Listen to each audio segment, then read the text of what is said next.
মন মেজাজ ভালো না লাগলে কি করব বন্ধুরা, তাই আমি চলে গেছিলাম একটু মাঠে। তো মাঠে যাওয়ার পরে দেখো চারিপাশটা তোমরা একটু দেখো। চারিপাশে কেউই ছিল না, শুধু বসেছিলাম আমি একা একা। কারণ আমার হাজব্যান্ডও বাড়িতে ছিল না, যেই কারণে আমি একা একাই ছিলাম। আর দেখো মাঠের চারিপাশটা খুব সুন্দর লাগছিল।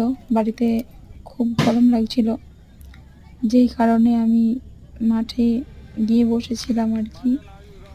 মনটাও ভালো ছিল না, অনেক ঘুরতে যাই না তো কোথাও, আমার বড় কোথাও নিয়ে যায় না।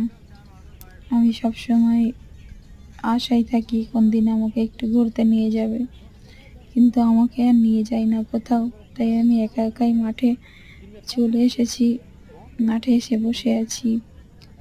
ভালো লাগছিল না কিছু, কেন জানি না, মনটা আমার খুবই খারাপ লাগছিল।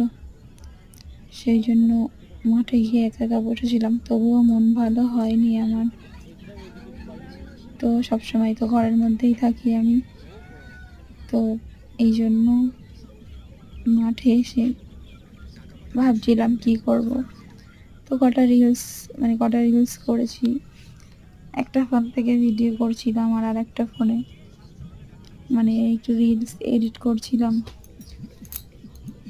তো সবাই আমার পাশে থেকো, আমি ইউটিউবটাকে আবার দাঁড় করাবো ভেবেছি। ইউটিউব চ্যানেলে এবার থেকে ভিডিও দেব, লং ভিডিও।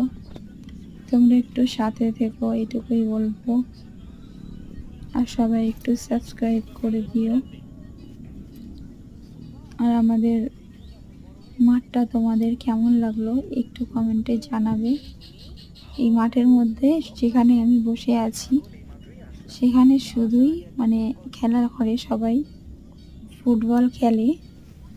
আর আমি ওখানে যেদিন গেছিলাম সেদিন কেউ ছিল না, আমি একাই বসেছিলাম। আর অন্য দিন সবাই থাকে। জানি না যেই হোক কারণেই এখন গরমের ছুটি পড়ে যাবে, সবার স্কুল ছুটি থাকবে, সবাই এই মাঠে এসেই খেলা করবে। আর আমার একা থাকতে বেশি ভালো লাগে। মাঠে যখন অনেক লোক থাকে তখন আমি হয়তো আসি না, আসলেও দাঁড়িয়ে থাকি না। তো দেখো আমি ফোনে কাজ করছিলাম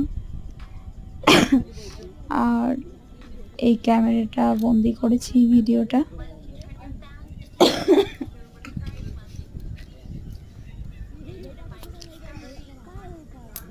তো আমার এই কানের দুটো পরে কেমন লাগছে তোমরা একটু জানাবে। কানের দুটো আমার অনেক প্রিয় ছিল।